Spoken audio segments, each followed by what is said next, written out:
So we all know ratings are subjective, and you should always take everyone else's ratings lightly and form your own opinion on a movie. But there are a lot of different ways in which people rate films. It could be a score out of 10, a letter grade, or the good old star rating. But even that can be out of 4 or like Letterboxd and be out of 5. I like to keep my Letterboxd page up to date and nice and tidy, and I rank everything based on their scale, but I figure things should be simplified a bit more. So here's how I rate movies. Now first, for me and my wife, we just love going to the movies, even the bad ones. I rarely walk out of a movie and say, boy, that was a night wasted, even if I didn't like the movie. Now, I've been to the movies more times than I can count, and I've had plenty of rough experiences, but it's rarely the movie on screen, even if it wasn't something I liked. I love the phrase art for art's sake. You see it on the MGM studio image at the beginning of a film with the roaring lion, and it's a phrase that expresses the philosophy that true art is independent of all social values. In other words, whether a movie is good or bad, there's still a lot of work that went into making it, and a piece of art was created because the people working on the film did so essentially for the love of the game. And for that, I do believe all films should still be respected. However, that doesn't mean you have to like everything. I feel like I'm typically more positive than other reviewers, and I've been around plenty that just love to hate everything. That's not typically me.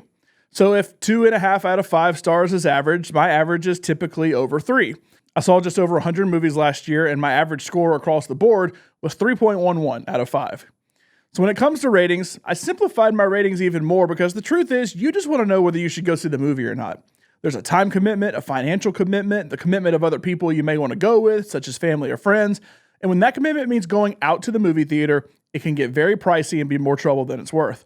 Most people aren't like my wife and I that frequent a theater 100 times a year, so I understand in today's streaming age why people stay home or wait for a movie to come to streaming. I do think the movie theater going experience can be great, but there are a lot of factors that go into making it not quite as great, and that has deterred people, especially in the last few years. So before we look into how I view movies and how I try to simplify my overall reviews, first, we need to look at the scores you typically see on major sites. When there are star ratings, it's typically out of 5. You can give half stars or even tenths of a star if you really want to, but the typical scale goes from half a star up to 5 stars. This is how Letterboxd operates with their reviews. It's also important to note before we move on exactly how Rotten Tomatoes scores work. I talk to people all the time that see a score on Rotten Tomatoes and think that is a grade, but that's not the case. Instead, a Rotten Tomatoes score is actually just the percentage of people who liked the movie and gave it a positive review. So if a movie has an 80% on Rotten Tomatoes, that means 80% of people gave it what was deemed a positive review, and 20% of people gave what was deemed a negative review. Now, I use the phrase, what was deemed, because there isn't really a concrete score that defines a rotten or fresh review for every review that comes in. I mentioned all the ways that scores are typically done, and that's the same with critics who review movies for Rotten Tomatoes. But sometimes a score isn't even given, and the review has to be voted on by the Rotten Tomatoes staff if they can't clearly see whether it's a positive or negative review. Let's use a couple of films as an example. First up, let's take 2017's Wonder Woman, often seen as one of, if not the best, DCEU film. It currently stands at a 93% on Rotten Tomatoes.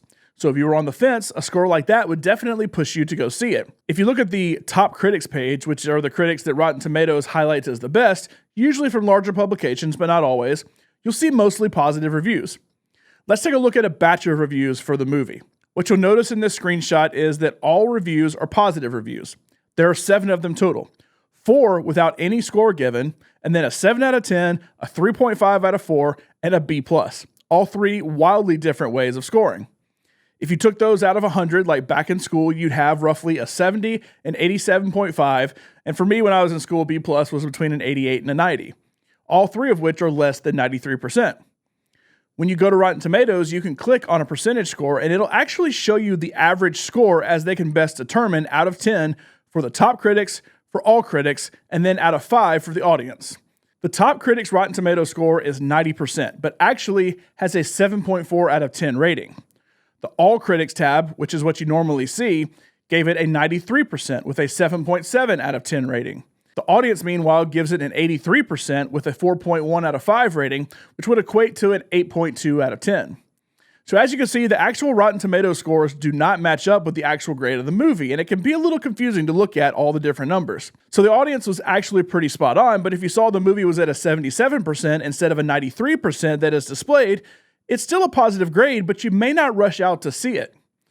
Now, rarely are scores so drastically different that it's good and bad at the two different scores. You won't have a movie in the 90% range on Rotten Tomatoes, but with a score under 5 and vice versa. In researching a few movies, a film like Get Out has a 100% Rotten Tomatoes score among the 89 top critics, but the actual grade of the movie is an 8.2 out of 10. You could technically find a movie at 100% on Rotten Tomatoes that also has a 6 point something rating.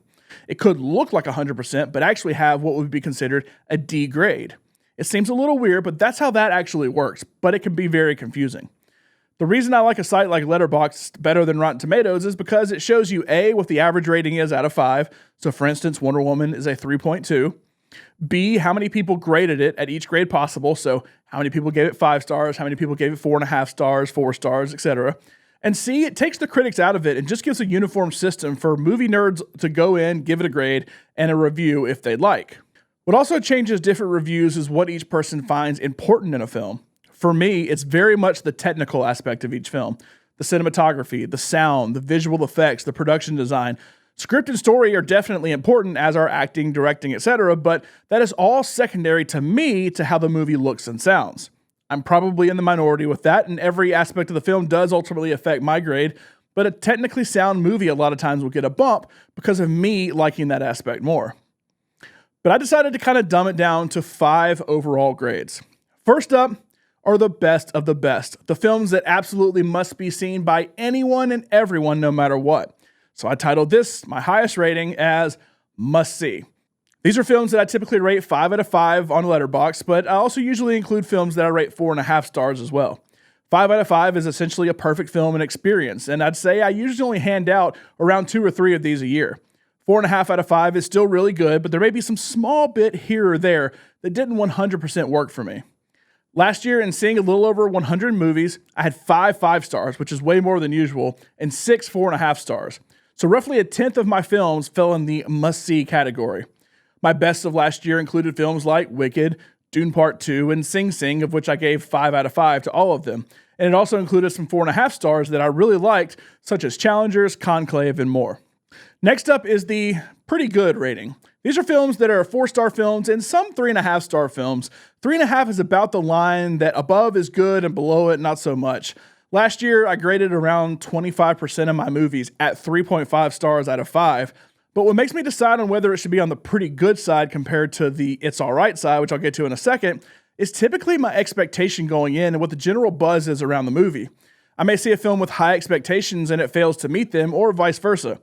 With this being the largest group typically, it's really hard to classify them all in the same realm.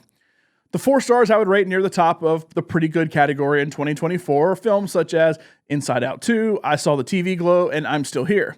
Some 3.5 stars that I still would classify as pretty good include The Brutalist and September 5th. Films that just missed the mark for me for being absolute classics, like many saw them as being, but they were still pretty good.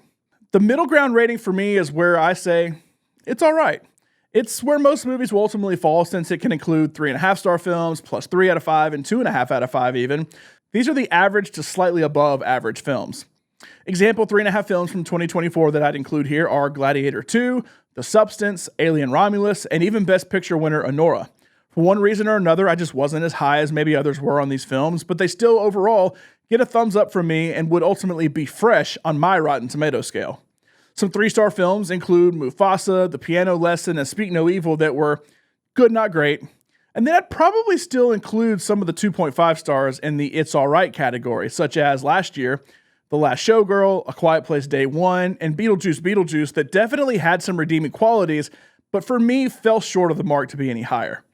A film that I rate at 2.5 can still be alright, and because this is the largest group of films, I kind of add an inflection scale to these films.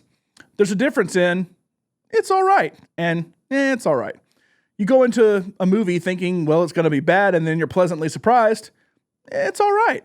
Then you go into a film with high hopes and it kind of misses, then you come out and say, it's alright. Next up is a grade I'm calling not my cup of tea. These are movies that typically grade lower, around 1.5 stars to the bottom tier of the 2.5 star movies. I had around 20% of my films fall into this category last year. Some 2.5 star films that may fall down to this level are movies like Ghostbusters Frozen Empire that wasn't awful but kind of missed the mark for me, and Juror Number 2, which is the same way. 2-star films are definitely going to fall here as well. Last year, films like Emilia Perez and Longlegs, they had some acclaim, but they just weren't my cup of tea. Plus, 1.5-star films like Kinds of Kindness and Joker Folie à Deux, they had high expectations, but they just absolutely missed the mark as far as I'm concerned. But the final ranking is hard pass. While I respect the work that went into these films, they just didn't work for me, and I don't think they're going to work for many people. This includes some 1-star films last year like Rebel Moon Part 2, which I didn't mind the first part, but I thought the second part was a disaster, and Argylle, which I was really excited to go see, but ended up being a massive disappointment. Of course, I'm going to include half-star films here too, such as Madame Web and Borderlands from last year that were massively disappointing in basically every way. So when I drop reviews and ratings now, either long form or via shorts, you're going to know where I'm coming from. Make sure to subscribe to the channel so you don't miss any of my movie reviews or TV reviews or any of the other great content on the channel. And just remember, no matter what I say or what Rotten Tomatoes says or what anyone else says on YouTube or social media, if you think you may like it, go try it out. Go see it and support the movie theaters so we can continue to get the good, the bad, and everything in between and keep having fun at the movies.